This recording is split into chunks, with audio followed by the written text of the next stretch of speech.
There are urgent calls echoing now to make nursing safer with tough new laws. Meantime, Connecticut State Police tell us their investigation remains active and ongoing, but no one has been charged in the murder.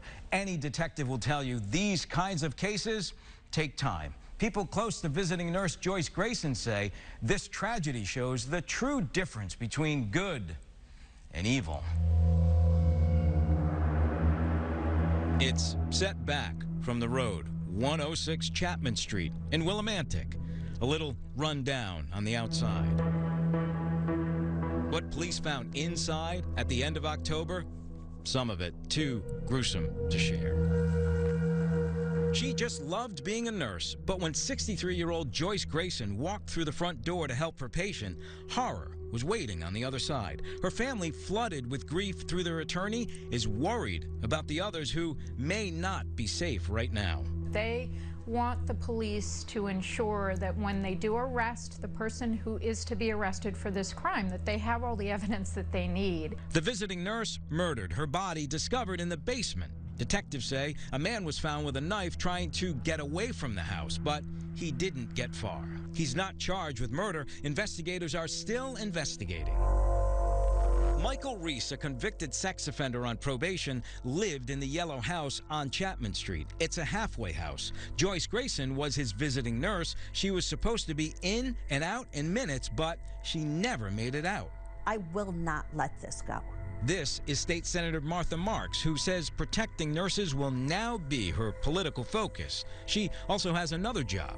That's a detail that will matter later. Both visiting nurses who go to people's houses and emergency room nurses face the same threats every day. Teresa Marks works as an ER nurse at UConn Health. Is it getting worse? Well, we'll let her describe it. When we walk into a room, they come in, we're hit. I've been smacked across the face. My coworkers have been smacked. And then there's the story about a urinal, and it doesn't end well. I didn't get it taken out of his room quick enough because I was helping a critical patient in another room. When I walked in the room, I got the urinal thrown at me with the urine in it. Actually thrown at you? Yes, yes. Here's the most recent numbers for the state from 2022 for hospitals and other healthcare facilities. There were 1,948 instances where nurses like Teresa and other hospital workers were the victim of physical or verbal abuse. Joseph Hines is head of safety and security for Stanford Hospital. He oversees over 400 security cameras and other safety protocols. This is an inside look at things. We're in the command center, if you will. Yep. What happens if a nurse has a problem? Take me through that. So if a nurse has a problem, they've got a couple of options for notifying security and emergent response. One is, of course, telephone, which would be a specific exchange.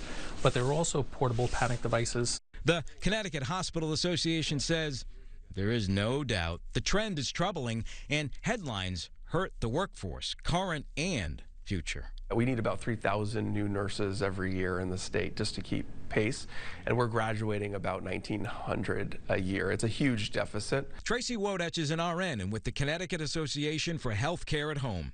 Tracy says within hours of Joyce Grayson's murder, a bulletin was out to all members to look for red flags. How to respond, how to position yourself when you're in someone's home, how to make sure you know where the egresses are, where to park your car. The numbers News 8 discovered about the incidence of assaults for visiting nurses in the state is, shall we say, puzzling at best.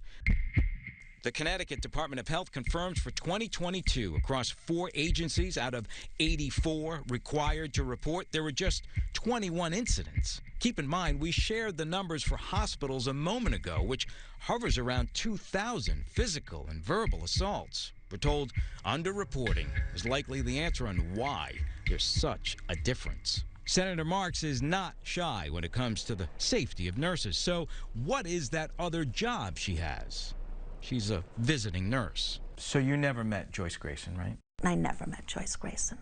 What did you think when you heard what happened to her? I was sad. I mean, I was just so sad. You shouldn't go to work and you shouldn't die. And I just can't imagine the fear. So when you walk in a house, you're already at a disadvantage. Well, and it's not just the patient. I mean, it's family members. It's getting from the car to the elevator, up the elevator. You know, I mean, sometimes it's scary being on that elevator. I can't tell you the amount of times that I've been very afraid. Like, could not wait to get into my car and lock my door. Like rushing to your car. Rushing to my car.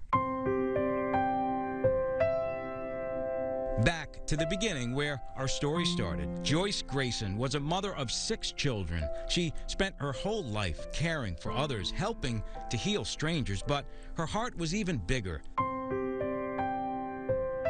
So much bigger than that. For more than 20 years, she also welcomed kids into her home who had no one.